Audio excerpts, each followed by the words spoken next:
Hi, I'm your host, Dawn Sellers, and I had the pleasure of sitting down with emerging filmmaker, video editor, and actor Drew Crosby. Drew has received recognition for directing the festival-selected short films Partners in Crust and Rocky is Dead, as well as for his award-winning performance as Ramsey Ernest in Nolan Sternkopf's horror comedy short Fire Hill. A 2023 graduate of Portland State University's film program, Drew is the founder of the Portland State University Viking Film Festival, an inclusive platform that celebrates student and alumni filmmakers by providing a space to share their work, connect, and collaborate. Drew shares the process of starting a student film festival and how it has evolved. In this episode, Drew reflects on his beginnings making backyard movies with his younger brother in Sherwood, Oregon. He discusses how his passion for filmmaking evolved through high school and college, eventually leading to the co-founding of Ghoul Capone Pictures and several films, including his current post-apocalyptic film, Forsaken Remains. Tune in to hear about his favorite filming locations and what lies ahead for him as an independent filmmaker in Oregon. Good. Thanks for being here. Yeah, thank you for having me. And so tell me a little bit about yourself. Are you from Portland? Yeah, I'm from the area. I'm from Sherwood, Oregon. Okay. I've been there most of my life. And I'm a local indie filmmaker. I've mostly done short films so far, but I'm kind of branching out into directing my own feature this summer. I am a co-founder of a group called Ghoul Capone Pictures. That's just kind of our label for the films we put out. And I am the founder of the PSU Viking Film Festival. I went to school at Portland State University, and that is the film festival that is now annual there. Very exciting. So what made you want to be a filmmaker? Did you always want to be a filmmaker, or was there like a light bulb moment that you decided you wanted to make films? I think it was more of a kind of gradual thing over time that just came from, before anything else, I was into drawing a lot, but specifically kind of storytelling through drawing, like comics and things like that. But eventually that got me interested in like animation, so I got really into animated movies and like watching behind the scenes of that kind of stuff. And I think that's probably when I first kind of found out that filmmaking could be a thing that you do, is watching just like DVD extras, you know. Mm-hmm. But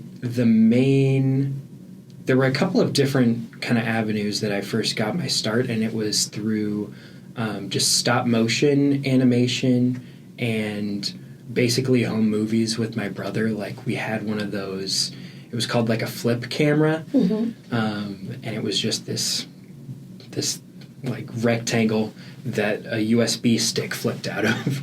And we would just like run around the house with it and like improvise a bunch of stuff, just basically playing around, but filming it and kind of crafting stories.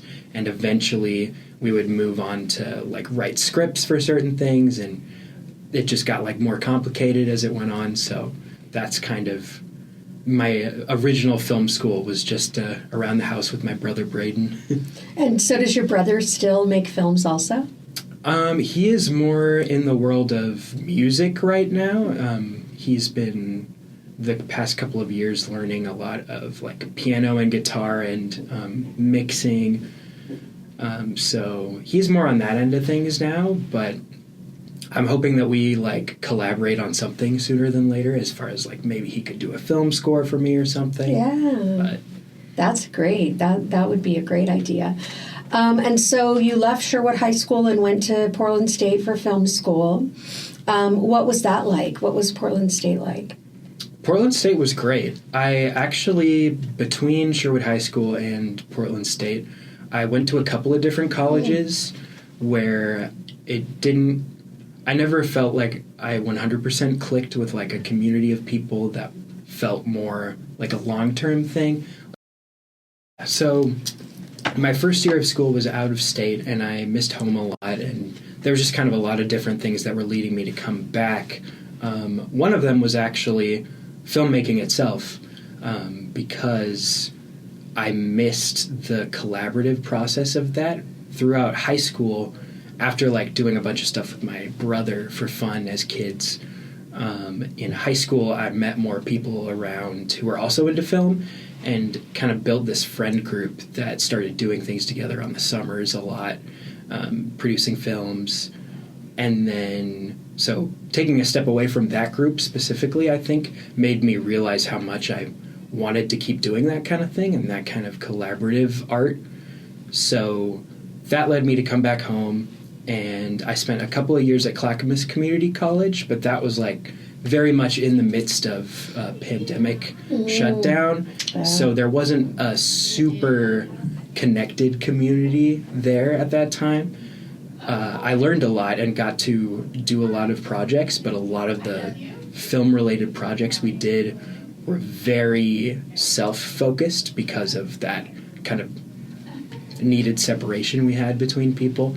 So I made a lot of shorts, but they were like a lot of myself doing a lot of the different roles. So it wasn't until I got to Portland State University after I got my associate's degree at Clackamas that I was able to really work with teams more and collaborate with people who I wasn't as familiar with, like the working styles of, too, unlike high school where it was just like, it was just friends making things together. Right. It was great at PSU because you got to meet so many different people, and working together kind of forced you to learn trust in other people a lot. And that was kind of a tricky process at first, but once you kind of come over the hill of that, you realize like, wow, okay, like you got to trust your team, because everybody is fighting to make something good, you know? Everybody wants to make something good and have a good time doing it.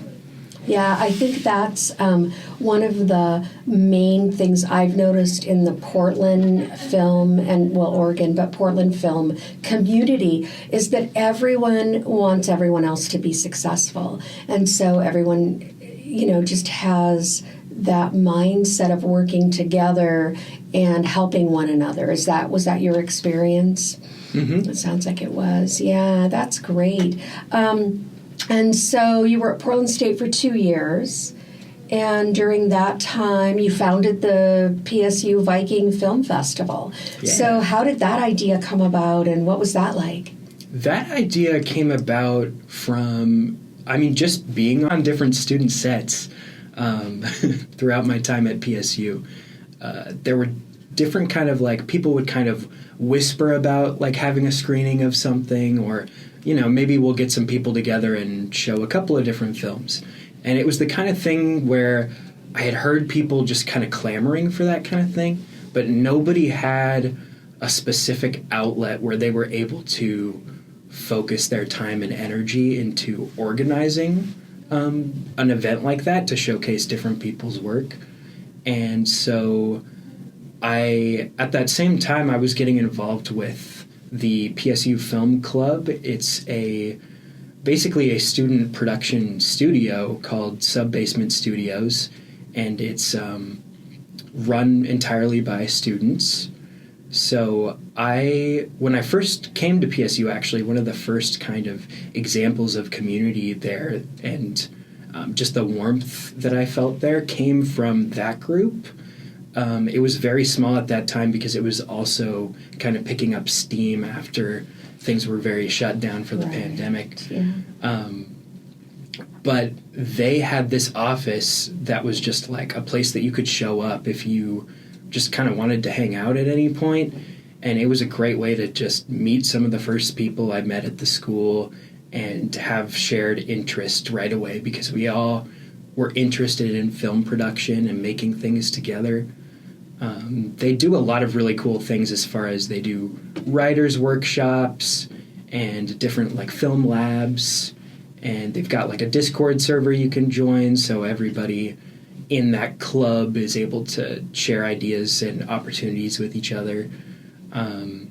But it got to, so like the first year I was just kind of a volunteer and a friend to some of the people working there, but my second year at PSU, I got involved as one of the leaders of the group, which meant that I suddenly had, because they give you a sort of like a scholarship stipend through the school if you're on the leadership teams of one of these clubs. Nice. And so that was great because it gave me a sort of platform to focus energy and time and a little bit of resources too into forming this event and space for people to come together and celebrate like all of the things they'd made throughout the year, because there are so many different like production electives you can take, but not a place where necessarily all of them get to be shown together. And so this also, I thought it would be cool to try to involve kind of the wider film community as much as possible by opening it up to alumni of the school who have directed shorts. So yeah, I did that, and yeah, the process was pretty smooth as far as getting permissions from like the leaders of the student, just the student programs folks. So I know that Portland State has an actual movie theater that's run by students, the Fifth Avenue Cinema. How did that play a part in the festival? Yeah, so Fifth Avenue Cinema is a student-run theater on campus, or just barely off campus, so it feels like it's on campus. It feels like it's on campus, yeah. But I got in contact with the folks who run the setup there, and we collaborated to run this first annual PSU Viking Film Festival. So they were really generous to let us use their space without paying an extra fund. It was a very collaborative thing. They also brought, like they have like a concession stand. They gave out popcorn to people. It was awesome. So yeah, we just got one of their auditoriums. I think they have 2 auditoriums, but we kind of took up one for an evening and had it was about 3 hours, about a 3-hour show where we, the current leaders of the group would introduce the event and who got selected to be in the festival. And then we just watched movies for 2.5 hours, and it wasn't without its hiccups a little bit. Yeah, as all festivals are, really. But it was great, and like nobody complained about the hiccups we had. Like there were a few times the films would just like stop playing, and the like media runner just kept wanting to minimize for some reason. So like every half hour, I was like hunched over a computer and like going as quick as I can to just reopen the file. But but that was a learning experience, and they really smoothed it over for the following year too, because I went to watch last year just in support after I graduated, and that year they actually had the opportunity to hold it at Cinema 21 in Portland. Nice. And so it was a much bigger venue and a much bigger screen as well. But yeah, again, it was just awesome because people were just happy to be there and see each other's stuff, and you didn't get a ton of opportunities for that before we started making these events. So yeah, that's fantastic. And so this is the 3rd year coming up, and the festival is coming up soon. June 7th. June 7th. I believe, actually, yeah. And so I would imagine that the general public could buy tickets to go to the festival. So I'll put that information in the show notes in case anyone wants to come to the festival and maybe find some new filmmaker talent. Sounds like it's probably a great place to do that. Hey there. If you're enjoying this episode of Oregon Indie Film, don't go anywhere. We've got more great conversation coming up. And if you believe in uplifting local voices and the power of independent storytelling, we'd love your support. Hit that follow button, share the show with a friend, or leave us a quick 5-star review. It makes a big difference. Want to get more involved? Reach out at OregonIndieFilm@gmail.com. Now, back to the episode. How does that feel that this festival that you created is now on its own without you? I bet that's a really good feeling. It's it's really awesome, Yeah. honestly. Yeah. Because it's like you do it the first time and it's great, but it's like, is it going to happen again? Right. Just because I'm going to be out of here. Like, I don't have a say in it necessarily, but everybody had such a good time, and the people who were new co-leaders with me during that have since kind of taken over the Sub-Basement Studios group, and they were very much like, from the word go, like, we've got to do this again. Mm-hmm. And so I went back and forth with them to just answer a couple of random questions along the way when they were getting set for that second showing. But for the most part, they just took it and ran with it, which has been so cool to see. And yeah, it's just one of the things I'm most proud of, for sure, because it's just a nice event for people to meet each other and celebrate how cool they are, really. Yeah, and their films, all their stories. It's great. And so after graduation at Portland State, what have you done? What have you been involved with? So since graduating from Portland State University, I've done a bunch of just kind of random projects here and there in the filmmaking space. So I've helped out as a production assistant a few times, and I direct and write some of my own films as well. I recently, back in August, I filmed a short called Those Who Long to Be Held Closer, and that is a romantic drama that is a very small scale kind of project where it's literally just two people talking in a park. There's a little bit of extra flourishes to it, though, that I added in there. But that was a really cool experience to work on as well, because that was a lot of my history is in very silly, kind of kooky, out there, weird stuff. Yeah, films with your brother, right? Mm-hmm. Yeah, starting your from background. Yeah. Mm-hmm. So I've done. I mean, that actually coming directly off of the crazy stuff I did with my brother back in the day. And another one of the things that I've done recently is get into these kind of similar styled improv type projects. I have some friends that it actually kind of all loops together, because through the Viking Film Festival, I actually met someone who is a dear friend of mine now, Jordan Ross, and he directs movies, and we've done a bunch of projects together ever since, which I would have just never met him if I didn't start the festival, because he submitted a short film called Two Little Ghosts, which is just a lovely movie, and I loved it, so I reached out to him and was like, hey, can we talk sometime? Because funny enough, even though he was involved in the festival, he wasn't able to make it to the showing. Oh wow! which is wild too. But but it still led to us meeting up at one point and just talking about movies, and that has led to a few different things we've done together, including very improv heavy projects where what Jordan will do is he'll make what's called a scriptment.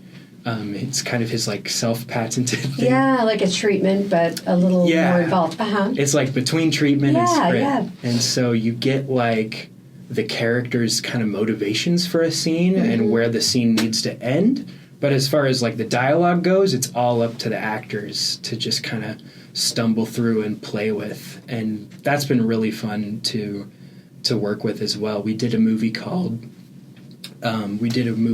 Pizza House, where I played this delivery boy that showed up at this house, and there's all these weird roommates who live here, and they basically just keep sending me to the next one. They're like, I didn't order this pizza. And it's just a ridiculous comedy. Yeah, that sounds fun. Yeah, if you want to watch that, it's actually on YouTube. Oh, okay.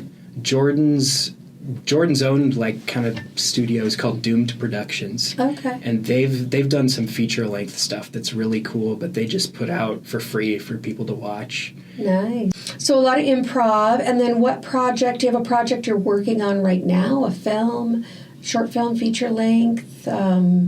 Yeah, this will be my first feature, actually, which is really exciting. Yeah. It hasn't fully set in that it's happening yet, because it's just in pre-production, but it's definitely happening for real. It's an idea that started as a short film, but the more I worked on it, the more it was like, okay, there's enough like big ideas and ambition here that if we just add a few more scenes, we might be able to get more people's eyes on it potentially.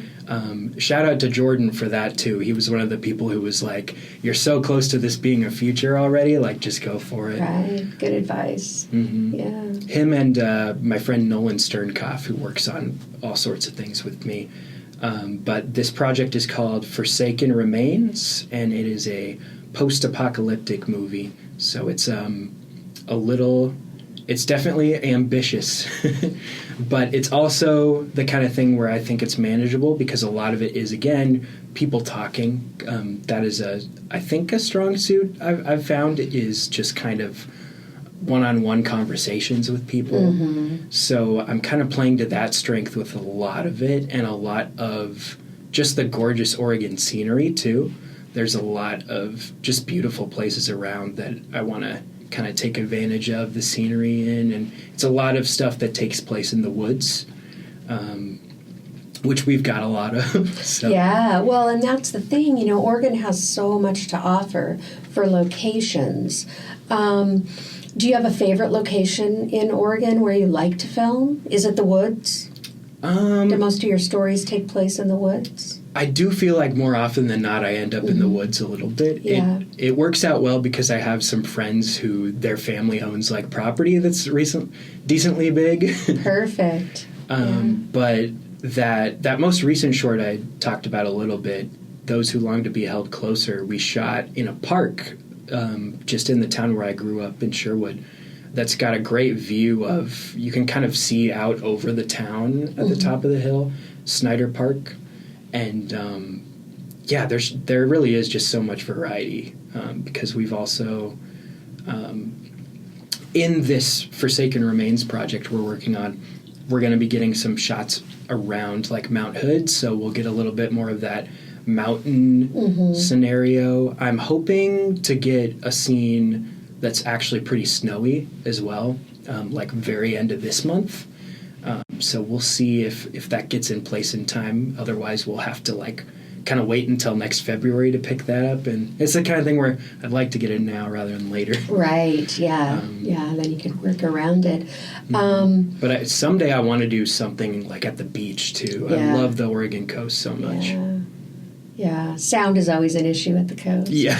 I'm not a sound person, but I know sound is an issue at the coast. Sound is always pesky. Yeah, I filmed a short film there, and the sound is a problem. So you're in pre-production for your apocalyptic feature now. And how many actors?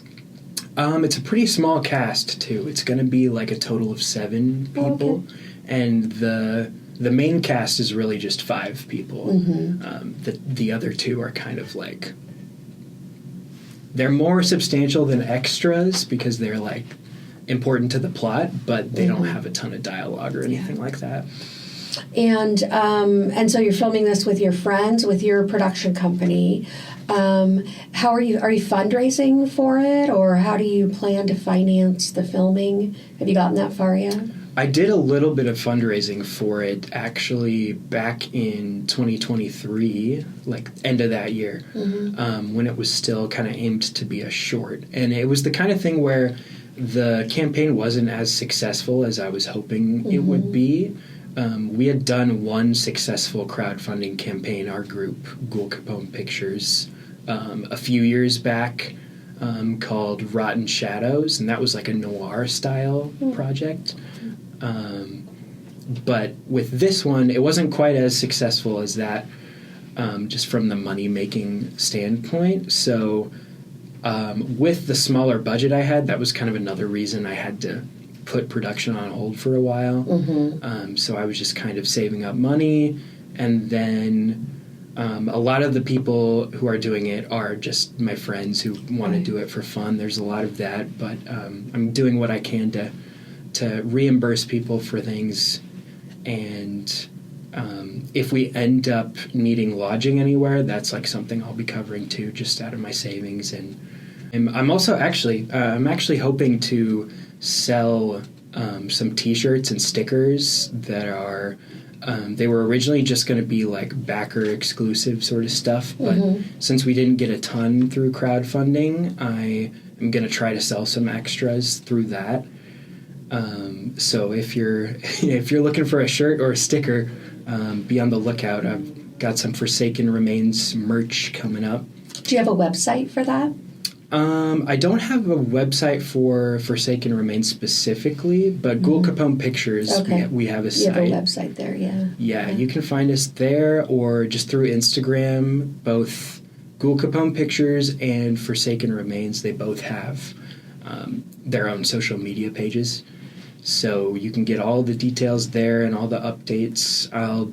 Pretty soon I'm going to be announcing more of the cast and crew members as I've been really scheduling everything out. And hopefully. And then I'll have the designs for the stickers and the shirts to show off soon. I've been working on those and the shirts are ordered, so they'll be here soon. Nice, very nice.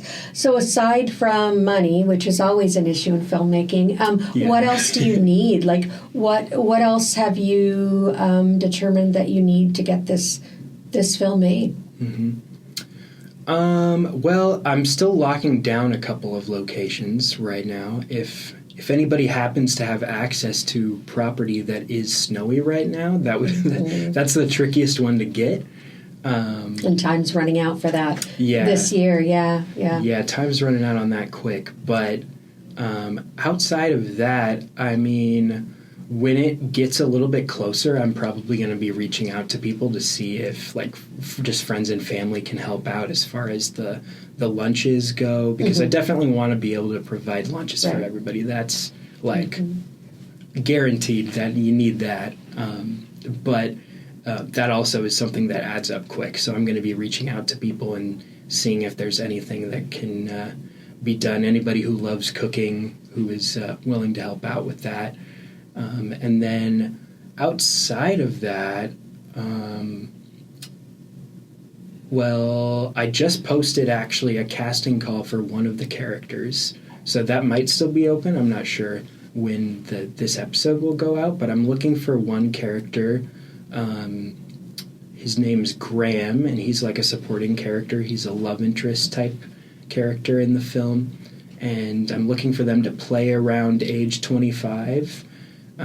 But if there are any actors interested, I check out that same Forsaken Remains Instagram page. We've got like an email address you can send to, and I've got audition sides, all that good stuff that I've been starting to send out to people. So yeah, great. So what is your favorite role for yourself in filmmaking? Do you act, direct? I mean, write, obviously, and produce. So what's your favorite thing? Do you have one thing you really enjoy doing? Oh, man, that's tough because I've definitely dabbled in a little bit of everything. Which, as an indie filmmaker, we do, right? We do everything, so, yeah. We dabble. We definitely dabble. Yeah, because, I mean, I love being on camera. I love acting. And then, oh, yeah, it's so tough. Like, I love being on set. And I love also, I guess if I had... oh man, it's hard. I'm going to say it's one of my favorites. One of my favorite roles is actually video editing. I love the sort of puzzle solving element to video editing and making the final decisions on how to piece a story together, or even working with like documentary style footage, interview footage to find through lines and create a story, or not create a story, but just draw the story out, you know? Right. Yeah, most of the time the story is made in the editing room. It really is. Do you have a day job that is film involved, or is it totally different? I am actually between jobs right now, so I'm hoping to find something that is related. I've done content specialist type work for social media and social media video editing, a lot of actually interview specific content where I would get kind of like anywhere from 10 minutes to an hour long interview and shape that into like a 1 minute reel. That's something that I have a skill set in. And so things kind of marketing adjacent or anything video editing, I think is kind of my main goal as far as what I'd like to do as a main job. But I'm in the process of kind of refiguring out my plans in that world right now. But I'm definitely available and open for work and excited to collaborate with people. The more film related, the better. But yeah. Well, it's an exciting time in your life. You're young, and so it's a great time to explore and figure out what you really want to do. Which kind of leads me to my big question, like, what is your big dream? If you could do anything in filmmaking, what would that look like for you? I've been talking about this with some of my friends a little bit, actually. My co-founders, Nolan Sternkoff and Nessie Carmilla Stafford, we've founded our little group, Ghoul Capone Pictures, together. And that really just started out as us as friends in high school making things together. When we got into college, we kind of rebranded our YouTube page to Ghoul Capone Pictures and have been making things under that name. We've submitted a few films to festivals and been in some festivals, released a lot on YouTube as far as our films go too. But the goal for me right now, at least, for who knows how soon this would be, but the dream would be to get a studio of some kind together where we're able to kind of sustain a similar crew across projects is kind of something that we want to try doing, because a lot of crew work is so freelance based and a little less it can be unpredictable. So it would be the dream, it's definitely far out now, but the dream but it's would the be, big dream. The big dream, would be to be able to in-house do a lot of things ourselves and with each other, and just grow this community of people who works on a project together consistently, and whenever the next thing comes, we just get our group together and keep working. That would be the dream, I think. Would you do that here in Portland? I would love to do it in Portland, yeah. Since we're talking dreams, I'll just add on, having some kind of property maybe with it. In the hills, there's a lot of really gorgeous country near, Sherwood and Newburgh, where I've grown up. Something up there would be amazing, but yeah, that's definitely a dream for now. Right now, we're just trying to make that jump from short films to features, so we're in the beginning of our journey, I think, but we're excited. Yeah, and so you have a YouTube channel, Ghoul Capone Pictures, and you have some stuff on there that anybody could certainly pop on and take a look at. We'll put a link to that. Is there anything else that you want to include or talk about? Is there any advice? I guess I should ask you, is there any advice that you would give? I mean, you're young yourself, but somebody maybe just starting out in film that you might share, maybe something somebody gave to you. Yeah, I mean, I think the thing I always hear the most is kind of a classic Nike style, just do it, Yeah, I love that. Which it can get. Sometimes I know that can sound, when you're just getting started, that can feel kind of cliche and well, how do I get started though? And so how I'd elaborate on that is just kind of thinking of it as play to begin with. I started out that way with my brother, just doing whatever came to our mind and filming it. And we didn't even release that stuff for anybody, but we got into a routine of storytelling and acting and actually, especially if you want to be a director, I would say try acting as well, and get the experience of not only playing through that, but conveying someone else's vision, and that relationship, I think, has informed a lot of how I at least work as a filmmaker, the actor and director kind of feedback loop.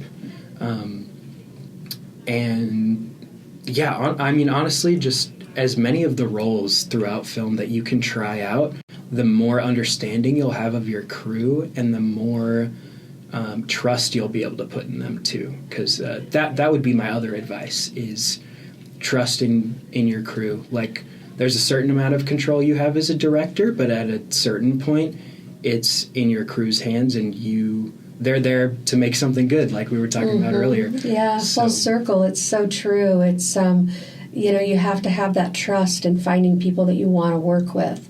And I think that's the beauty of our film community in Oregon, is that we do have a lot of opportunity to network and meet people, whether you've gone to film school or not, and just find those people that you can work with and that you can trust to make a good film. Well, Drew, it sounds like you are off to a great start in life. I'm super excited for what you've done, what you've accomplished, and what's yet to come for you in your filmmaking career, because I think you're going to go far, it sounds like. Oh, thank you so much. Yeah. I appreciate it. Thanks for being here. Yeah. Thanks so much for listening. If you'd like to learn more about Drew's current project, Forsaken Remains, or his production company, Ghoul Capone Pictures, look for the links in the show notes. If you enjoyed this episode, please take a moment to leave a 5-star review and share it with your friends. It really does help reach more indie film lovers. Want to support the podcast by becoming a guest or a sponsor? Reach out at OregonIndieFilm@gmail.com. Thanks for listening.